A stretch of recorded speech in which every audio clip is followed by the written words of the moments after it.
Kapolri Jenderal Listio Sigit Prabowo menjadi sorotan usai menolak secara tegas penggabungan Polri dengan Kementerian Dalam Negeri alias Kemendagri. Sigit mengaku lebih baik dicopot dibandingkan harus digabungkan dengan Kemendagri. Hal ini diungkapkan Sigit dalam rapat kerja bersama dengan Komisi 3 DPR RI di Gedung DPR RI Senayan, Jakarta Pusat pada Senin 26 Januari. Sigit beralasan bahwa penggabungan Polri dan Kemendagri sangat berbahaya bagi kekuatan negara. Bahkan kata Sigit, hal itu sangat membahayakan posisi seorang presiden. Maka menurutnya Polri harus berdiri sendiri langsung di bawah komando presiden agar bisa kuat. Lalu dari mana wacana Polri digabung dengan Kemendagri? Wacana institusi kepolisian Republik Indonesia alias Polri berada di bawah naungan Kemendagri atau TNI sebenarnya pernah diucapkan Ketua DPP PDIP sekaligus anggota DPR RI dari fraksi PDIP Deddy Sitorus pada Desember 2024 lalu.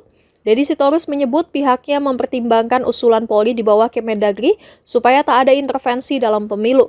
Deddy menyoroti sejumlah isu mulai dari kasus narkoba hingga perkelahian di tingkat internal Polri serta kasus Verdi Sambo. Deddy menegaskan bahwa usulan ini bukan soal politik melainkan terkait dengan profesionalisme Polri. Namun demikian wacana ini sudah ditolak mentah-mentah oleh 7 fraksi di Komisi 3 DPR RI. Ketua Komisi 3 DPR Habibur Rahman mengatakan mayoritas partai di parlemen menolak wacana meletakkan Polri di bawah Kementerian Dalam Negeri. Ia mengatakan 7 partai sudah bulat menolak wacana tersebut. Hanya PDIP yang setuju karena menggaungkan meletakkan Polri di bawah Kemendagri. Bahkan, Kementerian Dalam Negeri pun sudah menolak wacana tersebut. Mendagri Tito Karnavian menegaskan dirinya keberatan soal usulan Polri kembali di bawah Kementerian Dalam Negeri.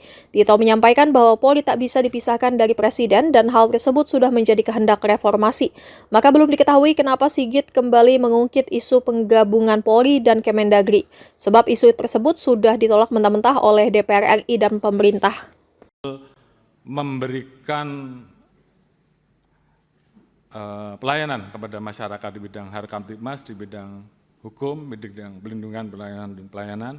Di satu sisi kita betul-betul bisa berada langsung di bawah Bapak Presiden sehingga pada saat Presiden membutuhkan kami, maka kami bisa bergerak tanpa harus ada kementerian-kementerian yang kemudian tidak mau, ini menimbulkan potensi matahari kembar menurut saya. Jadi kalau tadi saya harus memilih karena beberapa kali ada yang menyampaikan Kapolri sudah 5 tahun, kalau saya harus memilih, dan kemarin sudah saya sampaikan, bahkan ada beberapa orang yang menyampaikan ke saya lewat WA bahwa mau enggak Pak Kapolri jadi Menteri Kepolisian. Dalam hal ini saya tegaskan bahwa di hadapan Bapak-Bapak dan Ibu-Ibu sekalian dan seluruh jajaran bahwa saya menolak polisi di bawah kementerian.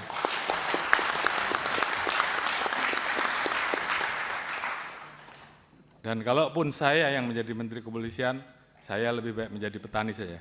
Oh iya, ini menyala nih Pak Kapolri, benar. Oleh karena itu, saya anggap meletakkan Polri di bawah kementerian sama saja melemahkan institusi Polri, melemahkan negara, dan melemahkan Presiden. Oleh karena itu, apabila ada pilihan, apakah polisi tetap berada di bawah Presiden, atau polisi tetap di bawah Presiden namun ada Menteri Kepolisian, Kapolri tetap memimpin, saya memilih Kapolri saja yang dicopot. Saya kira itu sebagai bentuk sikap tegas. Dan saya minta seluruh jajaran laksanakan ini, perjuangkan sampai titik darah penghabisan. Terima kasih.